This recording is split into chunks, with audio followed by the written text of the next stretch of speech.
ng basketball kagabi. Ako, ang tunog ng pangalan mo, magagaling ah. Oo. Ilang paso namin. Joke! Delikado raw si Pacquiao ah. Dahil kay Marquez?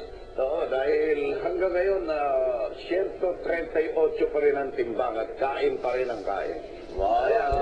Basta ako, from 185, I am now 155. Yun na. Yan ko na.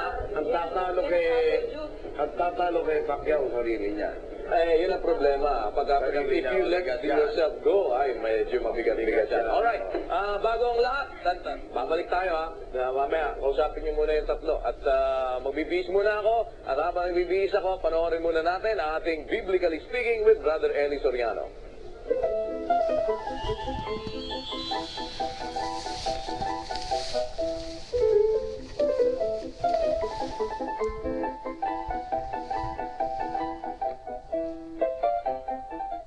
Alam mo, ganito kapatid, hindi totoo yun.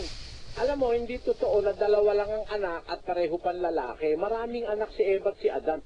Ikaw ba naman ang mabuhay ng 900 years eh? Makakadalawang anak ka lang, naman. Eh, inutusan ka ng Diyos magpakarami, kalata ng lupa, tapos hindi ka magpapakarami. Eh, yung mga tao ngayon, wala namang ipapakain eh. Nagpapakarami ng anak eh. Meron nga kung mga anak, 16. Meron kaming kapatid dito eh. Sila Brad Edong Irese, 16 na magkakapatid yan.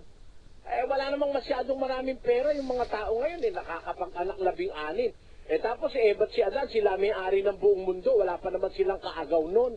Wala pa namang mga ministro ng demonyo nun na magpapakayaman at kukunin yung pera nila. Pwede pa silang hindi manganak ng marami, eh, inutusan sila ng Diyos magpakarami. Pakinggan mo kung gaano karami anak ni Eva at ni Adan. 5:4 ng Henesis. At ang mga naging araw ni Adam pagkatapos na maipanganak si Seth ay 800 taon at nagkaanak ng mga lalaki at mga babae. Kita mo, eh, ikaw nga mabuhay ng 800 taong nanganganak. Ilan kaya maipapanganak mo? Ang dami, mga lalaki, mga babae. 800 taon nanganganak si Eva at si Adan. Ba, eh, pagka 800 taon, eh, kung isang taon eh isa. Aba, eh, 800 anak yun. Pagkarami nung kapatid. Ay, hindi ka pagkarami noong. Eh, kaya yung paniwalaan na si Eva at si Adan ang naging anak puro lalaki. Hindi. Meron siyang anak na mga lalaki, si Cain at si Abel. Tapos, pinanganak niya si Seth. Tapos, nagkaanak siya ng mga babae at saka mga lalaki. Marami.